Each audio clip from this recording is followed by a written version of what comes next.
வணக்கம் நண்பர்களே, நம்ம ஹேம்சோம்ல இன்னைக்கு நம்ம பார்க்க போறது ஃப்ரூட் ஜெல்லி. இதை மாதுளப்பழம் வச்சு எப்படி பண்றதுன்னு நான் செஞ்சு காட்ட போறேன். வாங்க பார்க்கலாம். அதுக்கு தேவையான பொருட்கள் என்னென்னு பார்த்துடலாம். ஒரு மாதுளப்பழம் எடுத்திருக்கேன், 1 கப் வெல்லம், 2 டேபிள் ஸ்பூன் சோள மாவு எடுத்திருக்கேன். முதல்ல வெல்லத்தை கரைச்சி அந்த தண்ணி எடுத்துக்கலாம். நம்ம 1 கப் வெல்லம் ஆட் பண்ணிக்கிறேன். இதோட 1/2 கப் தண்ணி சேர்த்துக்கலாம். இதை நல்லா கரைச்சி விட்டுக்கோங்க.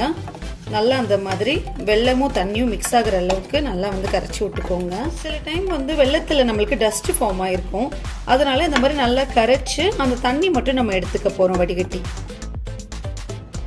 வெல்லம் ரெடி ஆகிற கேப்பில் நம்ம மாதுளப்பழம் ஜூஸ் எடுத்துக்க போகிறோம். இதுக்கு மாதுளப்பழத்தை இப்படி ஹாஃபாக கட் பண்ணிக்கிறேன். இப்படி பீல் பண்ணிக்கோங்க. மாதுளப்பழத்தை ரொம்ப ஈஸியாக உரிக்கிறதுக்கு இந்த மாதிரி ஹாஃபாக கட் பண்ணதில் இந்த போர்ஷனை கட் பண்ணிவிட்டு இந்த மாதிரி ஒரு பட்டையான கரண்டி வச்சு தட்ட ஆரம்பிச்சிடுங்க. இப்படி தட்டினீங்கன்னா இங்கே பாருங்கள், இந்த மாதிரி உதிர ஆரம்பிச்சிடும். நீங்கள் கஷ்டப்பட்டு கையில் பீல் பண்ணணுங்கிற அவசியமே இல்லை.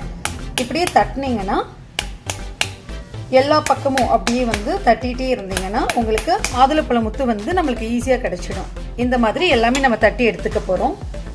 நம்ம உரிச்சு வச்ச மாதுளப்பழத்தை ஒரு மிக்ஸி ஜாரில் ஆட் பண்ணி நம்ம கிரைண்ட் பண்ணி எடுத்துக்க போகிறோம். பாருங்க, மாதுளப்பழத்தை ஒரு 1/2 கப் தண்ணி ஊற்றி அரைச்சி இந்த மாதிரி ஃபில்டர் பண்ணி தண்ணி மட்டும் எடுத்து வச்சுருக்கேன்.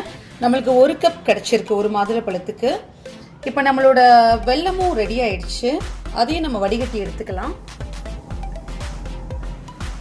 நம்ம வெல்லத்தை இப்போ வடிகட்டி எடுத்தாச்சு, டஸ்ட் இல்லாமல். நம்ம 1 கப் வெல்லம் கிடச்சிருக்கு. நம்ம ஜெல்லி ரெடி பண்ண ஆரம்பிச்சிடலாம். மாதிரி ஒரு பாத்திரம் எடுத்துக்கிட்டு நம்ம அரைச்சி வச்சிருக்கிற மாதுளப்பழ ஜூஸ் சேர்த்துக்கிறோம், வெள்ளை தண்ணி சேர்த்துக்கிறோம், சோள மாவு சேர்த்துக்கிறோம். இது சேர்த்துட்டு நல்லா மிக்ஸ் பண்ணி விட்டுருங்க. இந்த மாதிரி நல்லா மிக்ஸ் பண்ணி விட்டுக்கோங்க. இந்த மாதிரி கைவிடாம கிண்டிட்டே இருங்க. ஹை ஃப்ளேம்ல ஒரு 2-3 நிமிஷம் இந்த மாதிரி கைவிடாம கிண்டினதுக்கு அப்புறம் லோ ஃப்ளேமில் மாற்றிக்கோங்க. நல்லா சிம்மில் வச்சு நல்லா பாருங்கள். அதுக்குள்ளே நம்மளுக்கு இந்த மாதிரி கெட்டியாக ஆரம்பிச்சிடும். நல்லா கிளறி இப்போ பாருங்கள், நான் கிண்டும் போது இந்த மாதிரி உள்ள அந்த சில்வர் பாத்திரம் தெரியுது பாருங்கள். இப்போ நம்மளோட ஜெல்லி ரெடி ஆயிடுச்சு. நம்ம ஸ்டவ் ஆஃப் பண்ணிடலாம். ஒரு 5-6 நிமிஷத்தில் நம்மளுக்கு இது ரெடி ஆயிடுச்சு. இதை நம்ம இப்போ கூல் டவுன் பண்ணிக்க போகிறோம். இப்போ நம்ம ரெடி பண்ணி வச்சுருந்த ஃப்ரூட் ஜெல்லி நம்மளுக்கு நல்லா ஆறிடுச்சு. இதை இன்னொரு ஒரு கிளாஸ் பவுலுக்கு நான் மாற்றிக்க போகிறேன். உங்ககிட்ட ஏதாவது ஒரு ஷேப் மோல்டு இருந்துச்சுன்னா நீங்கள் அதையும் யூஸ் பண்ணிக்கலாம். நான் இந்த மாதிரி ஒரு கிளாஸ் ட்ரேயில் மாற்றிக்கிறேன். இதை ஈவனாக இந்த மாதிரி ஸ்ப்ரெட் பண்ணி வச்சுக்கோங்க. இதை க்ளோஸ் பண்ணிவிட்டு ஒரு 2 to 3 hours இதை ஃப்ரீஸ் பண்ணி எடுத்துக்க போகிறோம்.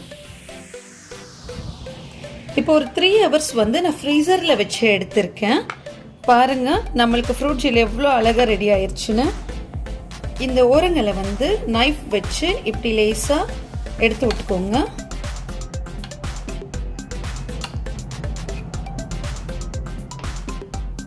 இதை ஒரு பிளேட்ல எடுத்துக்கிறேன்.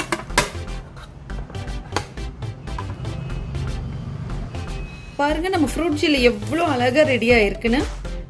இதை நம்ம கட் பண்ணிக்கலாம். ஜெல்லி பிடிக்காத குழந்தைங்க மேக்சிமம் இருக்க வாய்ப்பு இல்லை.